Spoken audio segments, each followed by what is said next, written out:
Ugonjwa wa kisukari ni ugonjwa wa kuwa na sukari nyingi kwenye damu. Mwili wa binadamu ili uweze kufanya kazi vizuri unahitaji sukari. Ni sana gari ambavyo inahitaji mafuta ili iweze kutoka sehemu moja iende sehemu nyingine.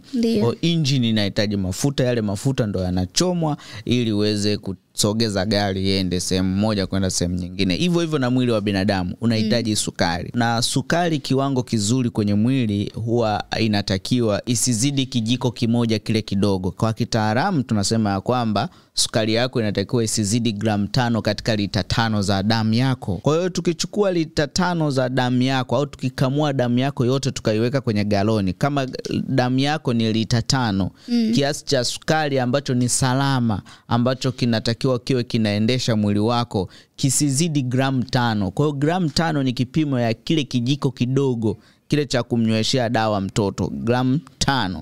Kwa hiyo sukari ikiwa zaidi ya mara 2, yani ikiwa zaidi ya gram 10, tafsiri yake wewe unaanza kuwa na sukari nyingi kwenye damu. Hebu chukua mfano maji yako kwenye galoni. Uchukue sukari kijiko kidogo kile kimoja na cha pili, alafu kaonja, utaisikia?